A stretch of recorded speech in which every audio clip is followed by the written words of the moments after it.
Welcome to Module 11, Lesson 3.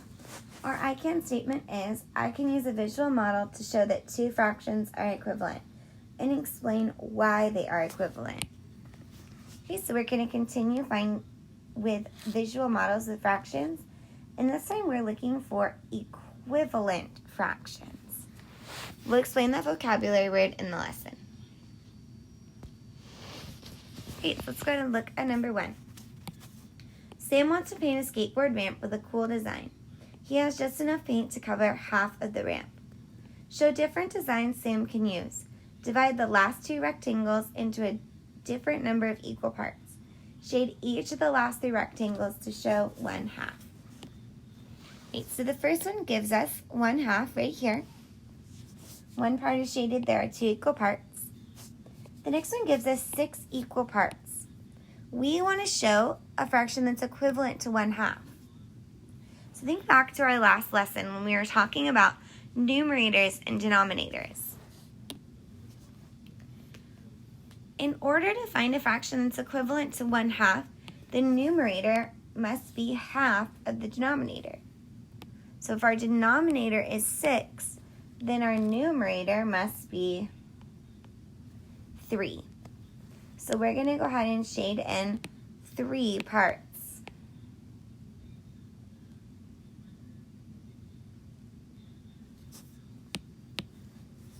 Okay, so now for the next one, we get to make our own with equal pieces.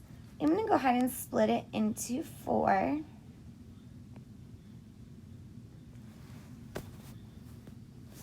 So my total number of equal parts is 4. My number of parts, remember, my numerator has to be exactly half my denominator. So I would need 2 pieces. So my numerator would be 2 and my denominator would be 4, showing my fraction 2/4. All right, now for the next one, go ahead and come up with another equal parts.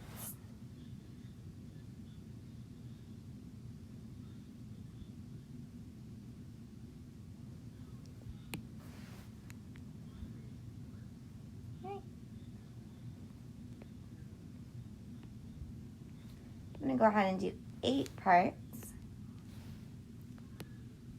If you did 8, great, you can check with me. Remember, we're showing 1/2, so half of 8 is 4. My fraction would be 4/8.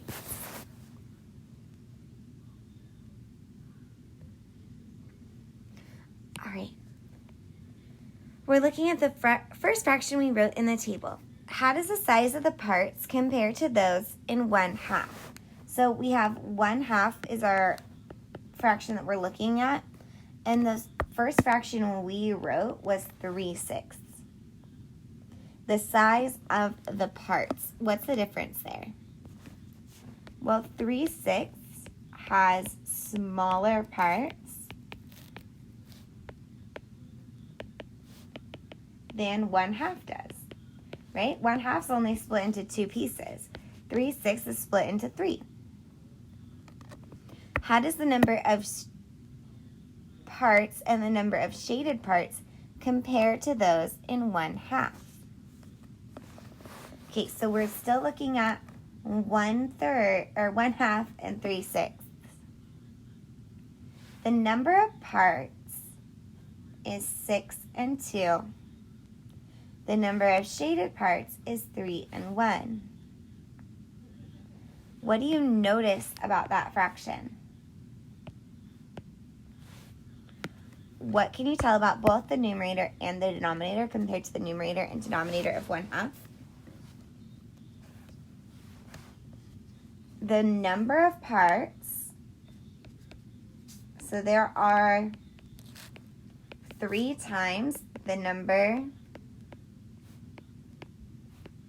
of parts, right? We went from 2 to 6, so this would be times 3. And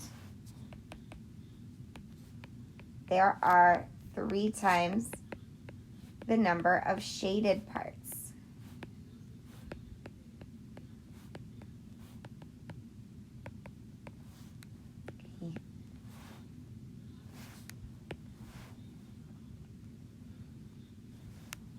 we're going to do more of this in the next equation.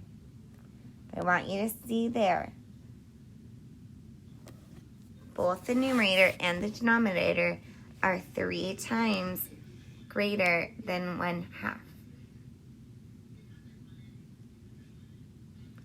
All right, so now we need to write an equivalent fraction for 1/2.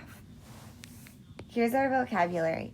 2 or more fractions that name the same amount are called equivalent fractions. Right? It's the same amount. 1/2 is the same amount as 3/6 of 1 whole. But they have different number of parts. So we're going to compare the rectangle with 2 parts that shows 1/2 in task 1 to the rectangle with 6 parts you shaded to show 1/2. Okay, so that's going back to this here. How many pieces did we shade? We shaded in 3. So how can we use multiplication to describe the relationship between the numerators and between the denominators? This is really similar to what we just did in the last one, right? It's just asking us how to use numerator and denominator. So the numerator is 3 times greater, and the denominator is 3 times greater.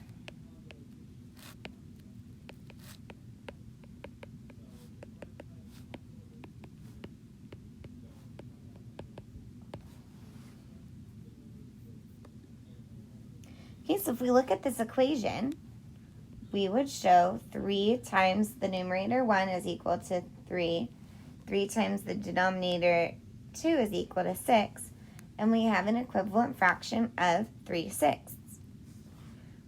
So to write an equivalent fraction, you multiply the numerator and the what? Denominator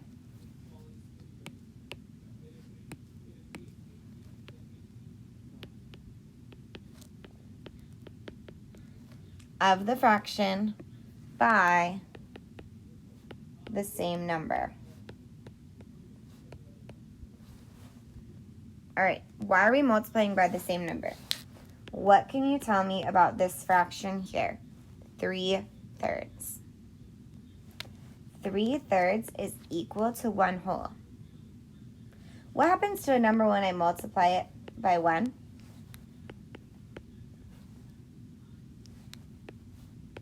Still equal, right? One group. The number is not getting bigger. The number is not getting any smaller. It's staying the same. It's equivalent. So if I were to multiply a number by a fraction equivalent to 1,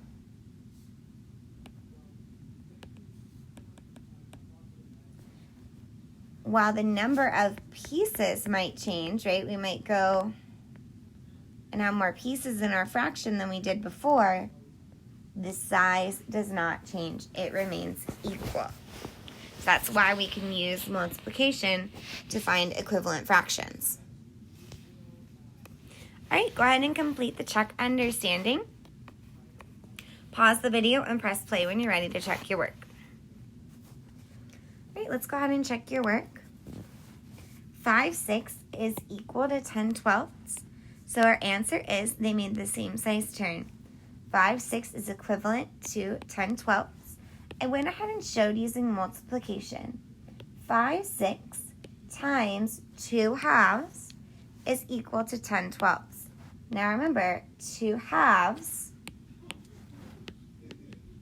is equal to 1 whole. So while we're changing the number of pieces, the size of the fraction stays the same.